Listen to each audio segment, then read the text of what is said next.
आज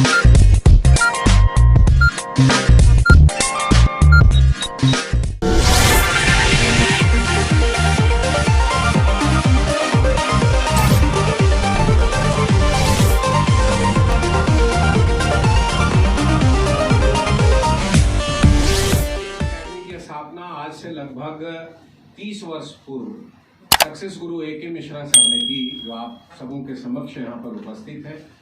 और आज ये देश की सबसे बड़ी संस्था बन चुकी है जो सिविल सेवा परीक्षा की तैयारी करा रही है। हमारे 16 राज्यों में लगभग 26-27 सेंटर हैं। 26-27 कहने का मतलब ये है कि 26वां कल था, 27वां आज है। कल हमने गया में सेंटर को एस्टैब्लिश किया, ओपन किया है, और आज ये सेंटर हमारा पटना का तीसरा सेंटर ओपन हो रहा है। 2013 में चाणक्य IAS एकेडमी की पहली शाखा की शुरुआत पटना में हुई, जो अभी भी ईस्ट बोरिंग कैनाल रोड पर है, और दूसरी शाखा राजा बाजार में खुली, और तीसरी ये है। चौथी आप जानते ही हैं, बिहार में हमारा गया में अभी एस्टैब्लिश हुआ है कल ही। मुख्य रूप से जब सक्सेस गुरु A.K. मिश्रा सर ने चाणक्य IAS एकेडमी की स्थापना की थी, उसी समय एक सपना देखा। इन्होंने सोचा था कि यूनियन पब्लिक सर्विस कमीशन की तैयारी करने के लिए, ये स्टेट पब्लिक सर्विस कमीशन की तैयारी करने के लिए ही मात्र केवल विद्यार्थियों को दिल्ली जैसे महानगरों में आना पड़ता है। यदि वो साथ में ग्रेजुएशन कर रहे हैं तो इट्स ओके, कोई दिक्कत नहीं है उसमें, लेकिन सिर्फ तैयारी के मकसद से दिल्ली जाना और दिल्ली की भीड़ में और तमाम तरह की परेशानियों को जूझते हुए तैयारी करना, तो एक अपने एनर्जी का एक बड़ा पार्ट उनको दैनिक जीवन को संभालने और उसको व्यवस्थित करने में खर्च करना पड़ता। उसको ध्यान में रखते हुए सक्सेस गुरु A.K. मिश्रा सर ने एक सपना देखा उस समय कि क्यों ना स्टेट कैपिटल, एटलीस्ट सभी राज्यों के कैपिटल और बाद में बड़े शहरों में, उस राज्य के बड़े शहरों में चाणक्य IAS एकेडमी की शाखा स्थापित की जाए। साथ ही ये शाखा उन्हीं सुविधाओं के साथ लैस हो जो चाणक्य IAS एकेडमी के दिल्ली की शाखा में सारी सुविधाएं अवेलेबल हैं। और उन्हीं मानकों को ध्यान में रखते हुए आज सक्सेस गुरु A.K. मिश्रा सर के मार्गदर्शन में चाणक्य IAS एकेडमी इस देश की सबसे बड़ी संस्था बन चुकी है, जिसके 16 राज्य में 27 ब्रांच एस्टैब्लिश हो चुके हैं। हमारे प्रत्येक ब्रांच पर इंफ्रास्ट्रक्चर भी एक समान आपको मिलेगा। वहां पर इंक्वायरी एरिया बहुत ही अच्छा मिलेगा, फिर क्लासरूम आपको वेल इक्विप्ड मिलेंगे। पूरी तरह तमाम सेंटरों पर एक समान इंफ्रास्ट्रक्चर।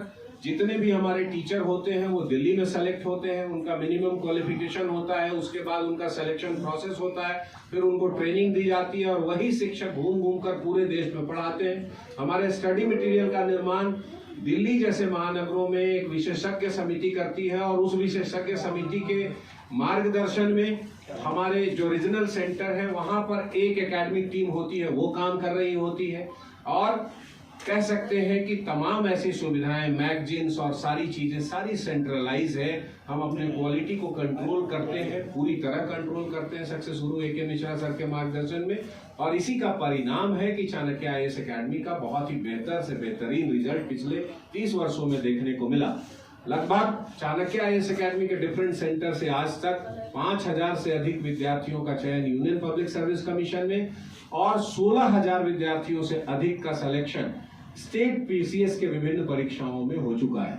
बिहार की बात करें तो IAS के अलावा BPSC की शुरुआत हमने यहाँ 2017 से प्रारंभ की, और 2017 के बाद अभी तक 1000 से अधिक विद्यार्थियों का चयन चाणक्य IAS एकेडमी के पटना सेंटर से BPSC में हो चुका। प्रत्येक परीक्षा में टॉप 10 में भी हमारे विद्यार्थी आ रहे हैं। और मैं फिर से एक बार पॉइंट आउट करना चाहूंगा कि हमारे क्लासरूम से बहुत बड़ी संख्या में लोगों का सिलेक्शन है। यदि पिछले BPSC की बात की जाए तो 138 सिलेक्शन हमारे यहाँ से, हमारे संस्थान से जुड़े विद्यार्थियों का हुआ है, जिसमें क्लासरूम से बहुत बड़ी संख्या में विद्यार्थियों का सिलेक्शन हुआ है। ये एक हमारी उपलब्धि है। लगातार तीसरा सेंटर यहाँ एस्टैब्लिश किया जा रहा है, तो विद्यार्थियों के स्नेह और उनके विश्वास के कारण ही ये सफल हो सका है।